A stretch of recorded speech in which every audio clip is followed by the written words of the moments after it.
Hello everyone, कैसे हैं आप सब और क्या हाल समाचार हैं आपके।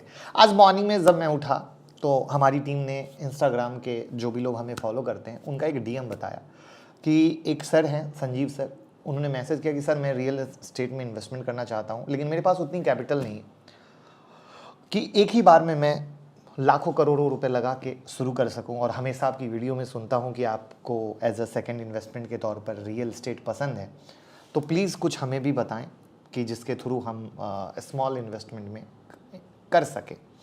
तो आपकी बात हम ना माने ऐसा हो सकता है क्या? और ऐसे ही कुछ पर्सनल क्वेरी हो तो ट्विटर और इंस्टाग्राम पर फॉलो करके डीएम में आप मैसेज दे सकते हैं, लिंक डिस्क्रिप्शन में है, फ़ायदा उठाइए। साथ में इन्होंने एक बात और कही कि क्या कोई आइडिया है जिसके थ्रू हम लो कैपिटल के साथ स्टॉक मार्केट में इन्वेस्ट कर सकते हैं। तो बिल्कुल है, ऐसे न जाने आप में से कितने लोग हैं जो प्रॉपर्टी में इन्वेस्ट तो करना चाहते हैं लेकिन ज़्यादा कैपिटल नहीं कर सकते हैं, राइट? लेकिन रुकिए, ऐसा सच नहीं है। आप लो इन्वेस्टमेंट के साथ भी रियल एस्टेट में इन्वेस्टमेंट कर सकते हैं। आप म्यूचुअल फंड की तरह रियल एस्टेट में एसआईपी कर सकते हैं, वही मोटा मुनाफा कमा सकते हैं एक रियल एस्टेट इन्वेस्टर जो कमाता है। तो वीडियो को पूरा देखिएगा तभी आपको समझ में आएगा। तो क्या आप तैयार हैं? मैं मुकुल अग्रवाल आपका आप ही के यूट्यूब चैनल में दिल से स्वागत करता हूं।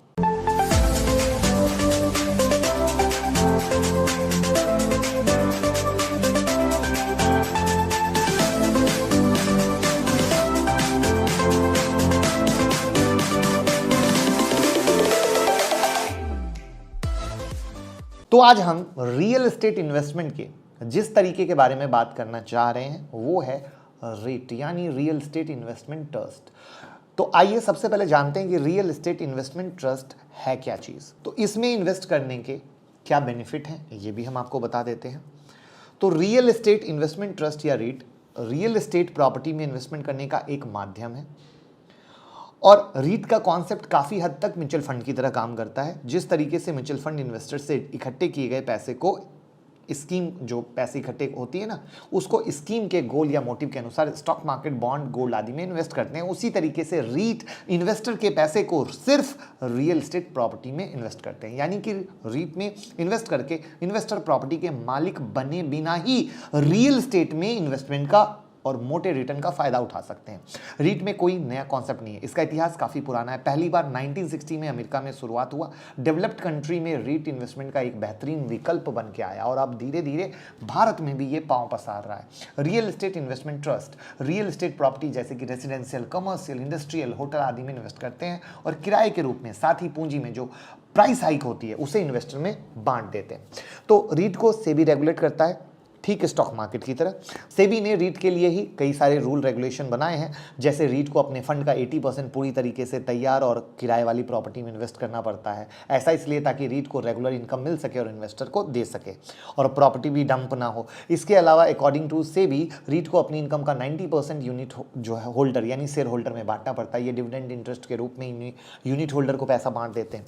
इससे इन्वेस्टर को रीट में अपने इन्वेस्टर पर जो इन्वेस्टमेंट है उस पर रेगुलर इनकम कमाने का मौका मिलता है, क्योंकि रीट में कई लाख रुपए इन्वेस्ट करने की जरूरत नहीं पड़ती, जिससे रिटेल इन्वेस्टर भी इसके जरिए रियल एस्टेट में इन्वेस्ट कर अच्छा मुनाफा कमाते हैं। आमतौर पर रीट ऐसे प्रॉपर्टी में इन्वेस्ट करता है जहां से रेगुलर इनकम आ सके।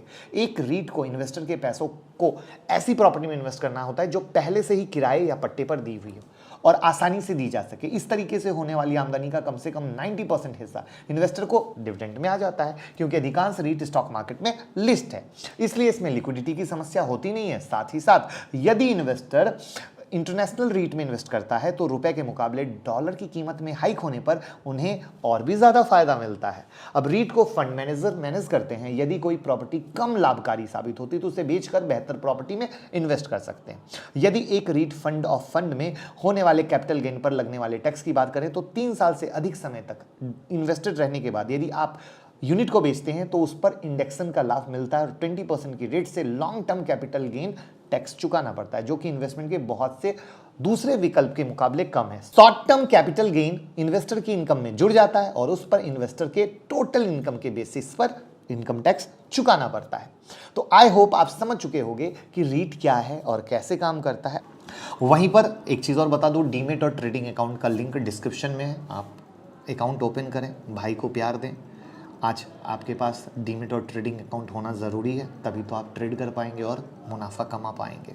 अब आइए जानते हैं कि कितने रुपयों के साथ ये इन्वेस्टमेंट आप शुरू कर सकते हैं, और वीडियो को लाइक कर दीजिए, भूलिएगा मत। शुरुआत में रीट में मिनिमम इन्वेस्टमेंट की रकम 2 लाख रुपए थी, फिर इसे घटाकर सेबी ने 50,000 कर दी और हाल में ही इसे घटाकर 10 से 15,000 कर दिया, यानी आप 10 और 15,000 से शुरू कर सकते हो। सेबी ने इन्वेस्टमेंट अमाउंट को इतना कम किया ही इसलिए है ताकि छोटे छोटे इन्वेस्टर भी रियल एस्टेट में इन्वेस्ट कर सके। सेबी ने मिनिमम ट्रेडिंग लॉट को भी 200 यूनिट से घटाकर सिर्फ 1 यूनिट कर दिया। तो अब आता है how to invest in REIT. 2 तरीके, आप जैसे स्टॉक बाय करते हैं ना, ठीक वैसे ही रीट को अपने डीमेट से बाय कर सकते हैं।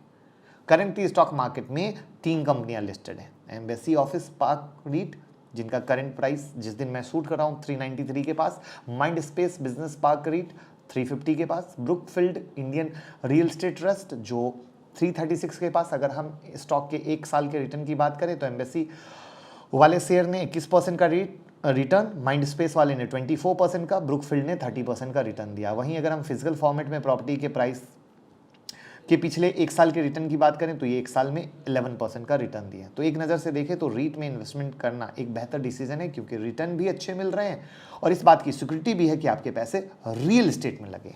उससे पहले टेलीग्राम हो गया है 2.0 न्यूज़ के साथ चार्ट का तड़का, जिससे हमारा परिवार फंसे नहीं बल्कि कमाए। क्या है जानकारी? कमेंट बॉक्स में टेलीग्राम और ट्विटर के लिंक है। 2.5 लाख से ज़्यादा लोग जुड़कर फायदा ले रहे हैं और आपको भी लेना है तो अभी का भी ज्वाइन कीजिए। अब दूसरे तरीके पे आते हैं म्यूचुअल फंड के जरिए। आज की डेट में Kotak international REIT fund of fund देश का इकलौता ऐसा म्यूचुअल फंड है जो मेनली इन्वेस्टर के पैसे को इंटरनेशनल प्रॉपर्टी में इन्वेस्ट कर सकता है। फंड ऑफ फंड ऐसे म्यूचुअल फंड होते हैं जो आपके पैसे को दूसरी स्कीम की यूनिट में इन्वेस्ट करते हैं। इसके अलावा दूसरी फंड और fund scheme Mahindra Manulife mutual fund ने लॉन्च की है। महिंद्रा मनुलाइफ आपके पैसों को ऐसे पैसिफिक रीट की यूनिट में इन्वेस्ट करता है। महिंद्रा मनुलाइफ ने Asia Pacific REIT fund Singapore, Hong Kong, Australia जैसे कई बड़े देशों में इन्वेस्ट किया है। करीब 45 बड़ी डाइवर्सिफाइड रीट इनके पोर्टफोलियो में है। रीट फंड में एक मुफ्त के साथ साथ SIP के जरिए भी आप इन्वेस्ट कर सकते हैं। तो आई होप आपको आज की वीडियो पसंद आई होगी, और अगर पसंद आया है तो वीडियो को लाइक, कमेंट, शेयर कर दीजिए और प्लीज़ ज़रूर बताइए कि क्या आपने कभी रीट में इन्वेस्ट किया है या नहीं है, या अगर कोई भी क्वेरी हो तो भी हमें ज़रूर बताइए, हम आपको ज़रूर हेल्प करेंगे। Thank you so much.